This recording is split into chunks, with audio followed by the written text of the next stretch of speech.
billion Muslims on the planet and 2.1 billion Christians on the planet. How do you get people to change their paradigm? And I write about this in Politics, Prophecy, and the Supernatural. And with, the caveat is I'm not trying to bash Catholics here, but we need to look at this evidence. And there's a harbinger of this. There's a precursor. There's a forerunner of what is going to happen. We're told in 2 Thessalonians that there'll be a great falling away before the day of the Antichrist is revealed. We're also told by Jesus himself that even the elect would be deceived if that were possible, that men will faint from fear from what is coming on the earth. So you start putting some of these scriptures, these prophetic scriptures together, as in the days of Noah, so it will be when the Son of Man returns, huge clue, but there by Jesus himself.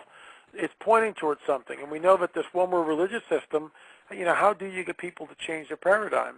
And we know in 1917 in the area of Fatima, Portugal, 3 seers, 3 children, had these visions which they believed eventually was told that it was somehow Mary of the Bible. I don't believe it was the Mary of the Bible. I believe it was a cosmic deception that they were shown. The bottom line is that the clergy asked for some sort of a sign, and a month later, on October 13th, they got their wish. There was a sign. It's called what's been now touted as the miracle of the sun. By the way, there are no pictures of the actual miracle of the sun. There's just showing the clouds parting, but there is no miracle. There is no disk in front of the sun. So it's interesting. They've got black and white photos of the day, of the children, of before and after, of the crowd, all this stuff, but no pictures of the miracle of the sun. Very, very interesting. And I have delved into this with people, this guy called Father Gruner up in Canada, who runs a small little paper called the Fatima Crusader, which believes that this Fatima was real and it really was Mary, and the last pope is Pope John Paul. Really didn't read the Third Secret and all this stuff. And with all due respect, these are intelligent men, but they've been duped, in my opinion. They may differ.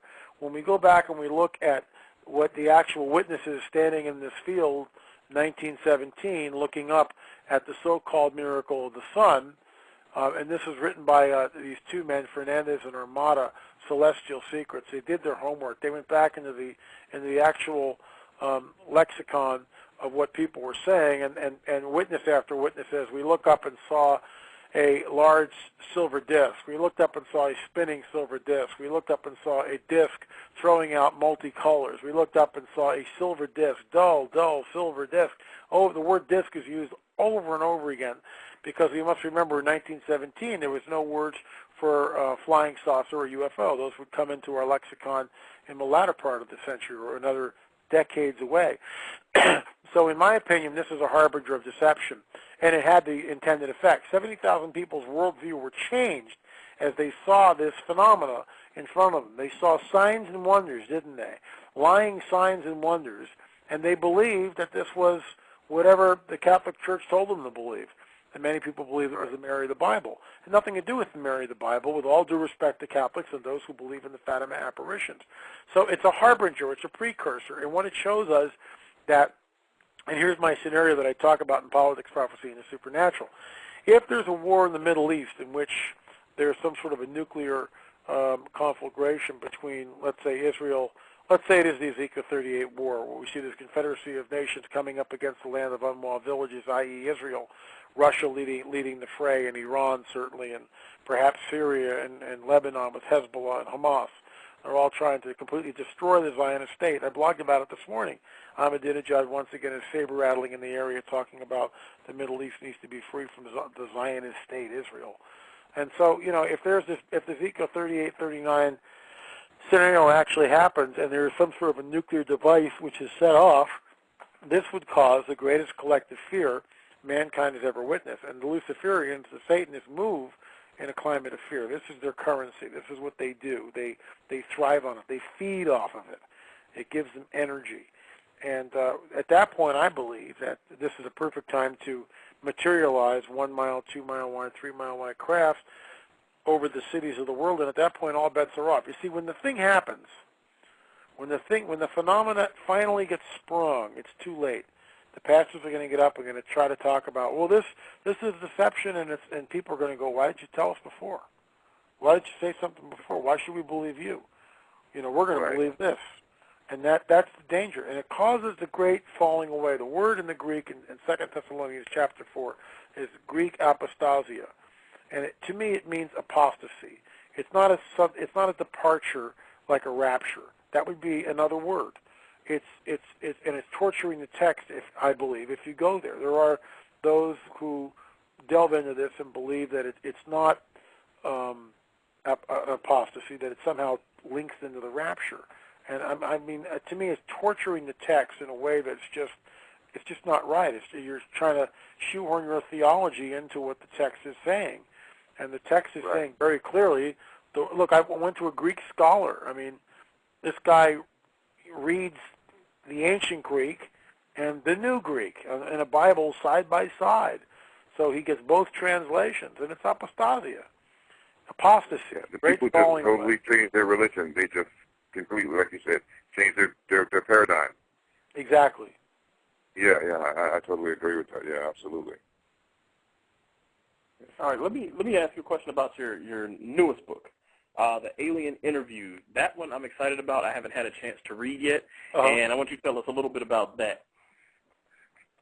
I'd love to. First of all, there are 17 witnesses that come on the record in the alien interviews, and of course I come on towards the end with my own 2 sightings, and then I weigh in and sort of tie it all up and actually link it back to the Shroud of Turin and say and talk about Peter's angelic visitation while he's in jail and how the phenomena is very similar to the UFO abduction phenomena, that actually what these entities are, in my opinion, are fallen angels that are manifesting, and they exhibit the same sorts of attributes that we see in the good angels all through Scripture.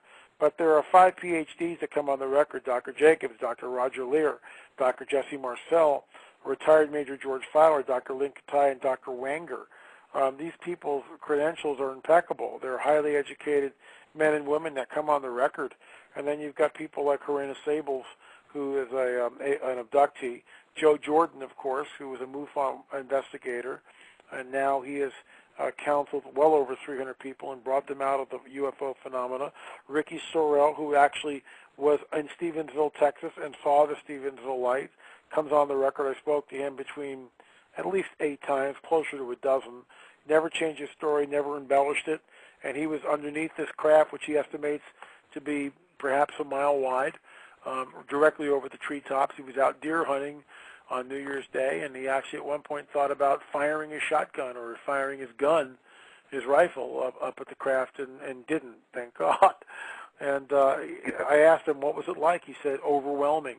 Whitney White Ashley, who is a reporter in Stevensville, comes on the record and talks very candidly about how many witnesses in the town would not come forward because they were afraid of ridicule. Chuck and Stan Moser talk about cattle mutilations that they saw witnessed on their ranch in Oregon. Dr. Roger Lear talks about alien implants and how he was a total skeptic about anything to do with this stuff, and really got up and walked out of the room, thought these people were crazy when they asked him to take a look at this so-called alien implant, and very reluctantly he went back in and did the operation, and lo and behold, he was just stunned. He was blown away by what he saw, how the blood vessels actually encased themselves, curled themselves around this little BB-shaped, BB-sized implant in this person's arm. And he's analyzed the material. Some of this has nanotubes in it, nanotechnology. He believes that maybe these are actually changing the person's DNA while they're there. Fascinating interview. Dr. Jesse Marcel really is what the whole modern ufology, in some cases, you can make a strong case that it's built on the Roswell crash. And of course, Marcel Jr. handled the alleged craft wreckage, and the skeptics will tell us that it's weather balloons, which is patently absurd because his father was trained in this and had handled weather balloons many times, hundreds of times perhaps before. And so what we see now is that the information is skewed, and these guys are made to look like a bunch of morons because he doesn't know the difference between a so-called crash flying disc and a weather balloon. Nothing could be further from the truth. And Jesse Marcel Jr. has stuck by his story literally since 1947, and he was 11 years old at the time. Dr. Lynn Katai, Phoenix Lights in Arizona, was